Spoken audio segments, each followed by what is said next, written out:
लालपुर थाना क्षेत्र के खजुरी तिराहे पर सोमवार की देर रात पुलिस लाइन की ओर से आ रहे तेज रफ्तार ट्रक ने 69 वर्षीय बाइक सवार को रौंद दिया। बाइक सवार की मौके पर ही मौत हो गई। दुर्घटना के बाद चालक ट्रक फरार हो गया।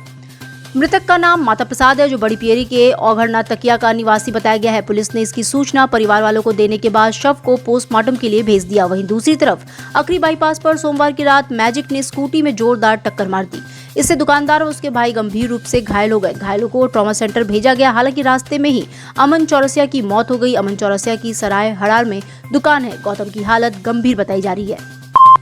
चौबेपुर थाना क्षेत्र के डुबकिया के समीप मंगलवार की देर शाम ट्रक की चपेट में आने से 2 युवकों की दर्दनाक मौत हो गई। घटनास्थल से कुछ दूरी पर ट्रक चालक अपनी ट्रक छोड़कर मौके से फरार हो गया।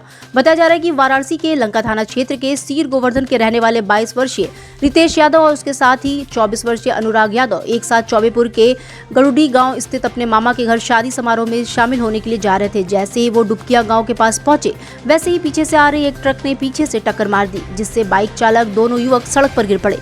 सड़क पर ट्रक ने उन्हें रौंदते हुए आगे निकल गई, जिससे मौके पर ही दोनों युवकों की दर्दनाक मौत हो गई। घटना के पश्चात ग्रामीणों ने शोर मचाना शुरू कर दिया। बागेश्वर धाम के आचार्य धीरेन्द्र शास्त्री अपने बयानों से इन दिनों काफी सुर्खियों में हैं। वहीं अब उनके बयान का असर भी देखने को मिल रहा है। वाराणसी में मंगलवार की सुबह आचार्य धीरेन्द्र शास्त्री के द्वारा देश को हिंदू राष्ट्र घोषित किए जाने की मांग वाले पोस्टर देखने को मिले। पोस्टर किसने और कब लगाया किसी को पता नहीं चला, लेकिन स्थानीय लोग इस पोस्टर के समर्थन में दिखे। वहीं पोस्टर को लेकर बागेश्वर धाम के समर्थक योगी आलोकनाथ सनातनी ने पोस्टर लगाए जाने का दावा करते हुए बताया कि बागेश्वर धाम सरकार के आह्वान पे उनकी टीम ने 80 घाट, सामने घाट, लहरतारा, सिगरा सहित शहर के कई हिस्सों में पोस्टर लगाया है। इस पोस्टर को लगाए जाने को लेकर कहा कि बागेश्वर धाम सरकार ने हिंदू चेतना को जगाने का काम किया है।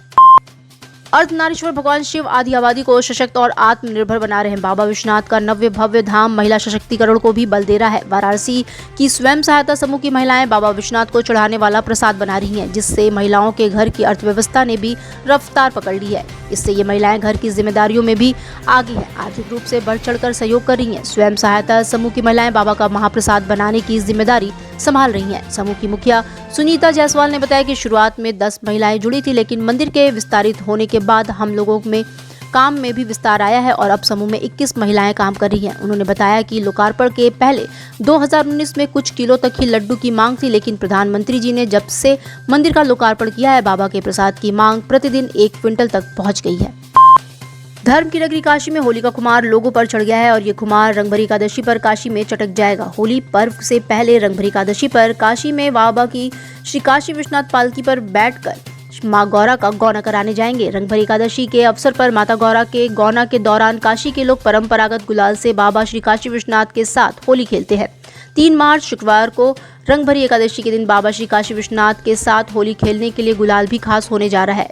इस बार बाबा होली खेलने के लिए मथुरा के जेल में कैदियों के द्वारा बनाए गए हर्बल एवं ऑर्गेनिक अबीर गुलाल मंगवाया गया है।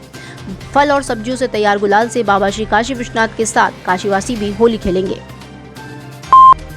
वाराणसी में मंगलवार को रोहनिया के आराजी लाइन ब्लॉक स्थित मुख्यालय पर मुख्यमंत्री विवाह योजना के तहत 7 जोड़ों ने एक साथ जीने मरने की कस्में खाई। वाराणसी समाज कल्याण के एडीओ प्रमोद कुमार पटेल की अगुवाई में आयोजित मुख्यमंत्री सामूहिक विवाह योजना के आयोजन में 60 जोड़े दंपतियों का विवाह संपन्न हुआ। एक साथ सनातन धर्म के 57 जोड़ों ने वैदिक रीति रिवाज से 7 फेरे लिए, तो वहीं 3 मुस्लिम समुदाय के जोड़ों का मौलवियों ने निकाह कराया। विवाह की रस्म पूरी होने के बाद वर वधुओं को मुख्य अतिथि के रूप में शामिल ब्लॉक प्रमुख नगीना पटेल के साथ प्रतिनिधि डॉक्टर महेंद्र सिंह पटेल द्वारा आशीर्वाद स्वरूप उपहार भेंट किया गया। सामूहिक विवाह को लेकर एसडीओ प्रमोद कुमार पटेल ने बताया कि मुख्यमंत्री सामूहिक विवाह योजना में अपने नए दाम्पत्य जीवन को शुरू करने वाले हर वर वधुओं को प्रमाण पत्र वितरण के साथ कन्याओं के खाते में 35,000 रुपए के अलावा पायल, बिछिया, मोबाइल, साड़ी, कपड़ा, बर्तन, सीलिंग पंखा उपहार के रूप में भेंट स्वरूप दिया गया है। प्रदेश कांग्रेस कमेटी के प्रांतीय अध्यक्ष, पूर्व मंत्री व प्रभारी प्रयागराज जोन अजय राय की सुरक्षा बढ़ाए जाने की मांग को लेकर मंगलवार को कांग्रेस का प्रतिनिधिमंडल पुलिस कमिश्नर मुथा अशोक जैन से मिला। प्रतिनिधिमंडल ने पुलिस कमिश्नर को बताया कि अजय राय अपने बड़े भाई अवधेश राय हत्याकांड के अहम गवाह है। इस मामले में माफियावार सरगना मुख्तार अंसारी आरोपित है। कोर्ट में बयान, जिरह व गवाही भी हो चुकी है। मामला विचाराधीन है। भाई की हत्या में आरोपित मुख्तार अंसारी अजय राय से अदावत रखता है।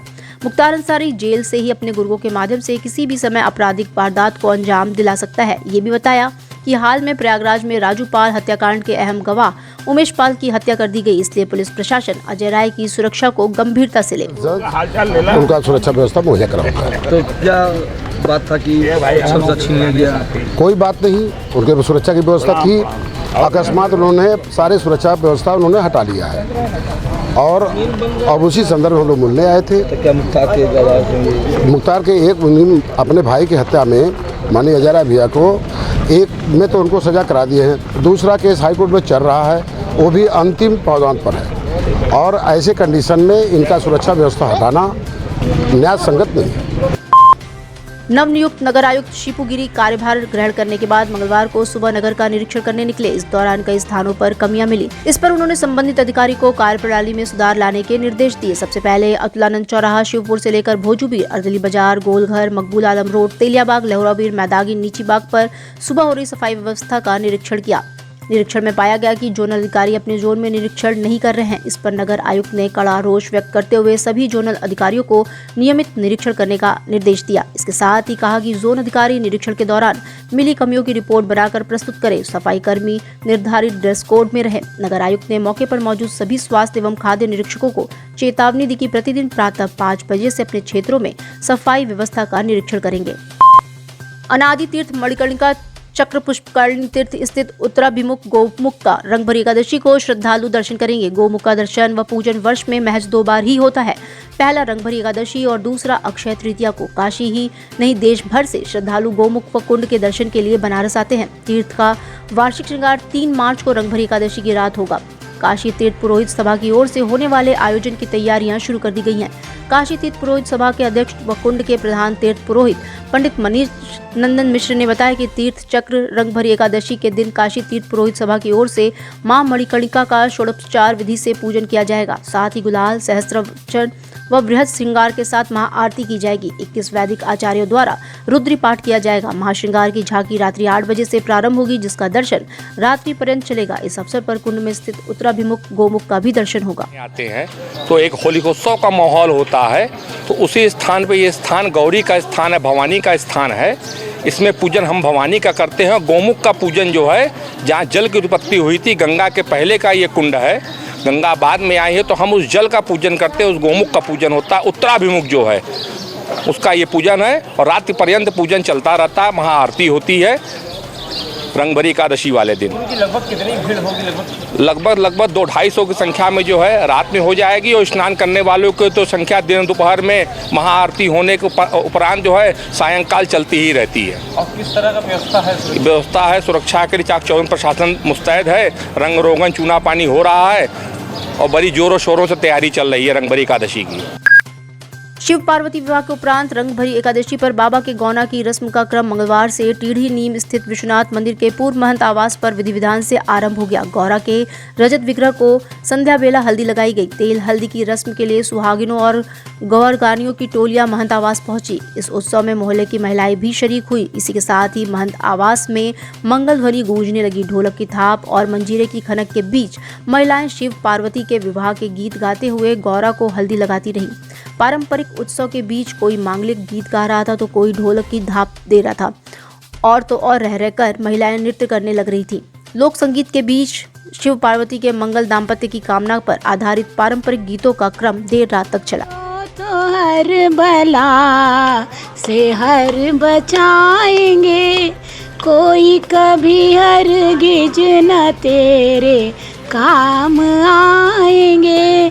काशी है धाम मुक्ति की, देखो पुराण में काशी की कला तो नहीं वैकुंठ पाएंगे। जो जो मरे तुरते करे पापी बड़े बड़े, जम देख के उनकी शकल को भाग जाएंगे। पावनपुरी पवित्र है, त्रैलोक से न्यारी, उनकी कृपा से भक्त जगत में कहाँ आएंगे।